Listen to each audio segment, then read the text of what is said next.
Bawaslu Kabupaten Moba menghimbau agar ASN Moba untuk menjaga netralitas dirinya sebagai ASN pada saat kampanye pemilu 2024 mendatang.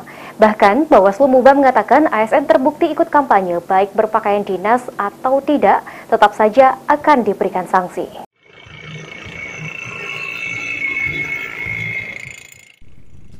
Mendekati tahun pemilu 2024, Badan Pengawas Pemilu Wilayah Kabupaten Moba menghimbau kepada seluruh ASN yang ada di Musi Bayu Asin untuk menjaga netralitas mereka pada saat kampanye pemilu 2024 mendatang.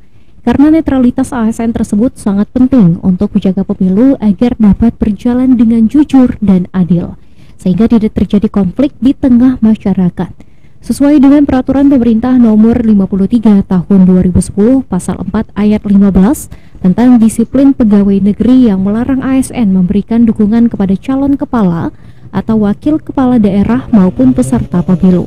Menurut Koordinator Divisi Penanganan Pelanggaran dan Informasi Bawaslu Moba, Babang Edi Prayogo, ASN yang terbukti terlibat dalam kampanye memihak atau mengkampanyekan kepada salah satu peserta pemilu baik berseragam atau tidak, maka bisa dikenakan sanksi, baik dari sanksi administratif hingga sanksi yang paling berat berupa pemecatan. Karena menurut Bambang, status ASN tersebut adalah jati diri, bukan melekat pada seragam saja.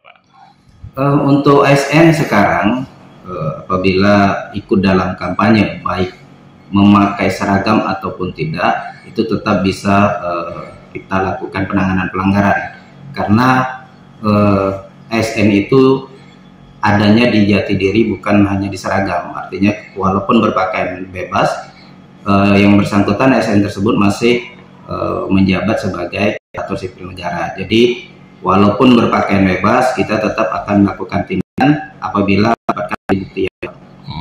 Misalnya satu dengan menunjuk kedua atau ya, itu salah satunya itu.